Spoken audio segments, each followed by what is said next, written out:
Shalom adik-adik, jumpa lagi bersama Duduk senang, berjalan senang, di mana-mana hatiku senang. Sejak Yesus tolong saya, hatiku selalu senang. 12 ayat 1. Duduk senang, berjalan senang, di mana-mana hatiku senang. Adik-adik masih berdoa yang baik. Sejak Yesus tolong Mari saya. adik-adik kita berdoa. Tuhan Yesus yang baik, terima kasih untuk hari ini.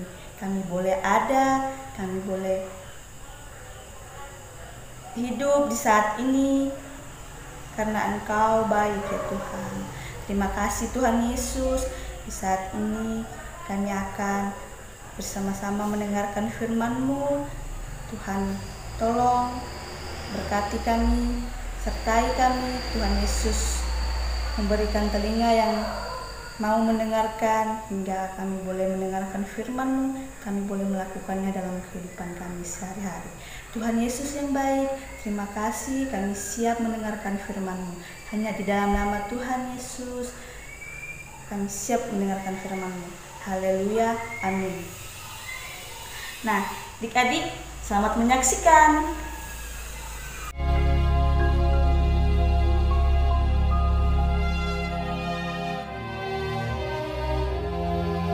Kira-kira pada waktu itu Raja Herodes mulai bertindak dengan keras terhadap beberapa orang dari jemaat.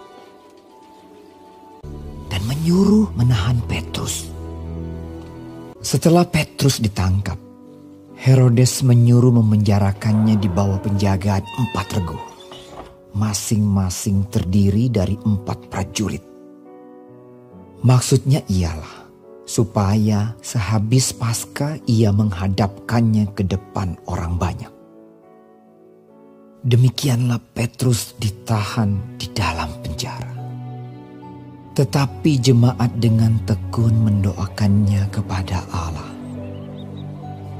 Pada malam sebelum Herodes hendak menghadapkannya kepada orang banyak, Petrus tidur di antara 2 orang prajurit, terbelenggu dengan 2 rantai.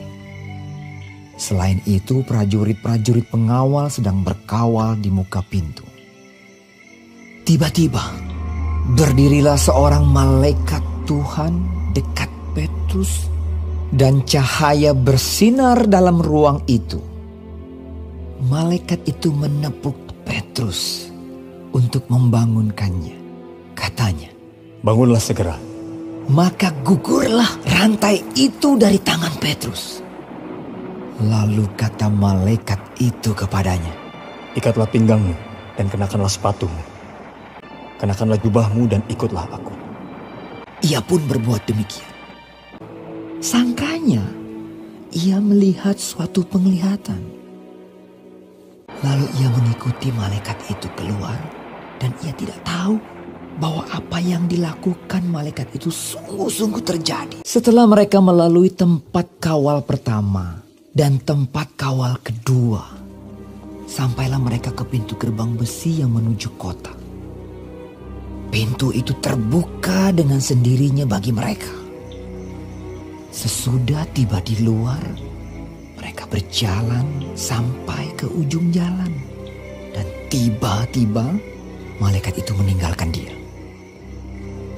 Dan setelah sadar akan dirinya, Petrus berkata, "Sekarang taulah aku benar-benar bahwa Tuhan telah menyuruh malaikatnya dan menyelamatkan aku dari tangan Herodes dan dari segala sesuatu yang diharapkan orang Yahudi." Dan setelah berpikir sebentar, pergilah ia ke rumah Maria, ibu Yohanes yang disebut juga Markus. Dan ketika ia mengetuk pintu gerbang, datanglah seorang hamba perempuan bernama Rode untuk mengetahui siapa yang mengetuk itu. Ia terus mengenal suara Petrus. Tetapi karena girangnya ia tidak membuka pintu gerbang itu dan segera masuk ke dalam untuk memberitahukan bahwa Petrus ada di depan pintu gerbang. Kata mereka kepada perempuan itu, "Engkau mengigau." Akan tetapi ia tetap mengatakan bahwa benar-benar demikian. Kata mereka, Itu malaikatnya. Tetapi Petrus terus-menerus mengetuk, dan ketika mereka membuka pintu dan melihat dia, mereka tercengang-cengang. Tetapi Petrus memberi isyarat dengan tangannya supaya mereka diam. Lalu ia menceritakan bagaimana Tuhan menuntunnya keluar dari penjara. Di situ banyak orang berkumpul dan berdoa. Katanya, beritahukanlah hal ini kepada Yakobus dan saudara-saudara kita. Lalu ia keluar dan pergi ke tempat lain. Kemudian ia berangkat dari Yudea ke Kaisarea dan tinggal di situ.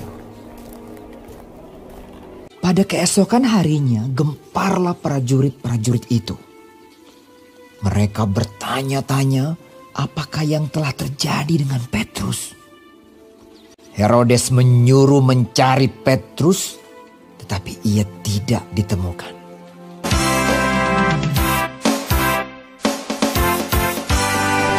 Marilah bergembira dengan kuasa-Nya atas segala pencobaan yang ada di dunia. Marilah bergembira dengan kuasa-Nya atas segala pencobaan yang ada di dunia. Nah, adik-adik, dari cerita kita tadi, kita boleh belajar dari Petrus yang selalu percaya, selalu yakin bahwa Tuhan Yesus selalu menolongnya. Nah, adik-adik, kita juga boleh belajar dari jemaat saat itu. Mereka bertekun dalam doa, sehingga doa mereka boleh dikabulkan saat itu. Petrus boleh keluar dari penjara saat itu. Nah, adik-adik, begitupun kita dalam kehidupan kita perlu bertekun dalam doa. Nah, jika kita rajin berdoa, pasti Tuhan Yesus mendengarkan dan mengabulkan doa kita. Apapun yang adik-adik minta, apapun adik-adik inginkan, kalau kita bertekun dalam doa, pasti Tuhan Yesus mengabulkannya. Nah, jika adik-adik punya masalah, adik-adik berdoa sama Tuhan, datang sama Tuhan dalam doa, Tuhan Yesus akan membuka jalan buat adik-adik. Nah, adik-adik, saat ini kakak ajak untuk berdoa. Mari kita berdoa. Tuhan Yesus yang baik, terima kasih untuk waktumu yang indah ini Tuhan. Kami boleh mendengarkan firman Tuhan Yesus. Ajar kami untuk selalu bertekun dalam doa dan selalu mengandalkan Engkau, yakin dan percaya hanya kepada Engkau ya Tuhan Yesus. Terima kasih Tuhan Yesus. Ini doa kami hanya di dalam nama Tuhan Yesus kami berdoa. Amin. Sampai jumpa adik-adik. Selamat hari Minggu. Shalom.